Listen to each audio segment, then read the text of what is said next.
നമസ്കാരം. ഇന്ന് തൃത്താല കേശവ പൊതുവാളെ പറ്റിയിട്ടാണ് പറയാൻ ഉദ്ദേശിക്കുന്നത്. 50-ാം വയസ്സിൽ 1988 അദ്ദേഹം നമ്മെ വിട്ടുപോയത്. അദ്ദേഹത്തിന്റെ തായമ്പകയിലെ മികവിനെ പറ്റിയിട്ടൊന്നുമല്ല ഞാൻ പറയാൻ ഉദ്ദേശിക്കുന്നത്. അദ്ദേഹം ഏറെക്കുറെ ഒരു 70 തൊട്ട് ഒരു 10 കൊല്ലത്തോളം തുടർച്ചയായിട്ട് ഇവിടെ വന്നു പോയിരുന്നു. അതിന് കാരണം ഇവിടെ അടുത്തുള്ള വെള്ളറക്കാട് ചെണ്ട നേരെയാക്കുന്ന അല്ലെങ്കിൽ ചെണ്ടയുടെ വട്ടം ശരിയാക്കുന്ന ആൾക്കാരുണ്ട്. അവരുടെ അവിടെ വരുമ്പോഴാണ് ഇവിടെ വരുന്നത്. അത് കൊല്ലത്തിലൊരിക്കൽ എങ്ങനെയും വരും അദ്ദേഹം. 71 അദ്ദേഹം റഷ്യയിൽ പോയി വന്ന ആളാട്ടോ.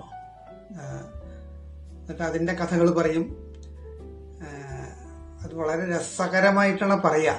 അത് കുട്ടികളോ വലിയവരോ എല്ലാവരോടും ഒരേപോലെ പറയാൻ പറ്റുന്ന ഒരാളാണ് അദ്ദേഹം.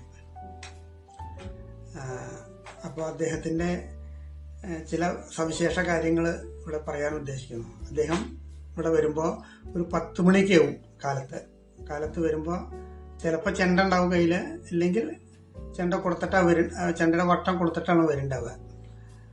എന്നിട്ട് ഇവിടെ വന്നാൽ ഇവിടെ കിഴക്കോർത്ത് നിന്നിട്ട്, പഴയ പെരയുടെ കിഴക്കോർത്ത് നിന്നിട്ട് വാതിലത്തിൽ നിന്നിട്ട് അമ്മയോ അല്ലെങ്കിൽ സാവിത്രിയപ്പളോ ഉണ്ടെങ്കിൽ വിളിച്ച് പറയും, തമ്പുരാട്ടിയെ കേശം വന്നിട്ടോ, കാലത്തെ ഇഡ്ഡലിയൊക്കെ ഉണ്ടെങ്കിൽ ബാക്കി എടുത്തു വെച്ചോളൂ, ഇപ്പോൾ വരാമെന്നുണ്ട്. പോയി കുളിച്ചിട്ട് ഭക്ഷണം കഴിക്കുള്ളൂ. കുളിച്ച് വന്ന് ഇഡ്ഡലിയൊക്കെ കഴിച്ച് എന്നിട്ട് പറയും, അരിയൊക്കെ അടുപ്പത്തിട്ട് വെച്ചാൽ ലേശ അരി കൂടുതൽ ഇട്ടോളൂ, കേശവന് വേണ്ടി വരും കുറച്ച് കൂടുതൽ എന്നൊക്കെ പറഞ്ഞ് പിന്നെ ഒരു 12 മണി വരെ ഇരുന്ന് ബെടായും കാര്യങ്ങളൊക്കെ പത്തായപ്പര അവിടെ ഞാനുണ്ടാവും.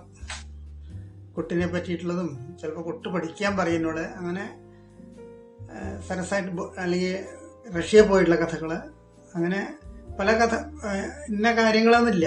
അങ്ങനെ വളരെ സരസായിട്ട് പറഞ്ഞ് ഊണ് കഴിക്കാറാകുമ്പോൾ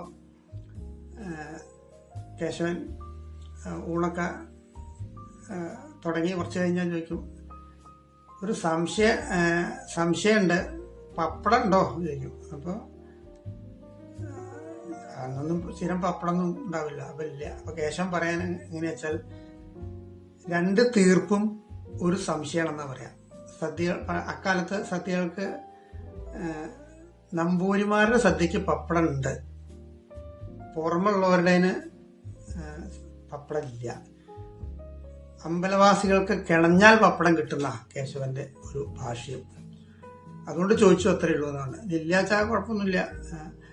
അപ്പോൾ പിന്നെ സ്കൂളിൽ പോകുന്ന കഥയൊക്കെ പറയും. അവിടെ തൃത്താലെ ശിവന്റെ അമ്പലത്തിൽ അടിയന്തരൊക്കെ ഉണ്ടല്ലോ. അപ്പോൾ ഒരു പച്ചമുളകോ അങ്ങാടിമുളകോ ചുട്ടതോ കുറച്ച് മോരുമ്പെള്ളം കൊണ്ടുപോയിട്ട് നട അടച്ചു കഴിഞ്ഞാൽ ആ ഭക്ഷണമൊക്കെ അതൊക്കെ കൂട്ടി ഇടങ്ങഴിയുടെ നീതി ഉണ്ടാവുമെന്ന് പറഞ്ഞേ, അതും കഴിച്ച് തൃത്താല സ്കൂളിലേക്കാണ് പോകും. അങ്ങനെയാണോ വയറ് വലുതായി എന്നാണ് കേശവന്റെ ഒരു പറച്ചിൽ. അങ്ങനെയാണ്.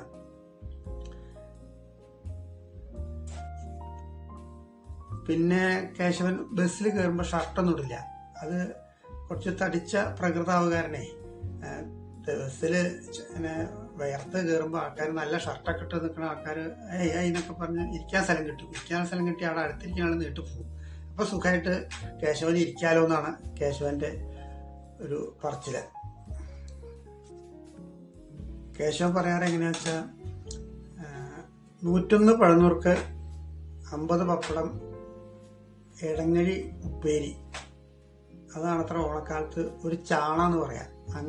അത് കഴിക്കാന്നാ പറയാ. അതൊരു ചാണ ഈ ഇതിന്. പിന്നെ അങ്ങനെ 2 or 3 ചാണ കഴിക്കാൻ പറ്റുന്നതാണ് കേശവന്റെ മറ്റൊരു പറച്ചില്. 71 കാലത്ത് ഒക്കെ റഷ്യയിൽ പോയിട്ട് അവിടുത്തെ കഥകള്, അങ്ങനെ പ്രസിദ്ധനായിട്ടുള്ളൊരു തായമ്പക്കാരൻ്റെ സംസാരം എന്ന് പറഞ്ഞാൽ വളരെ രസകരമായിട്ടുള്ളത്.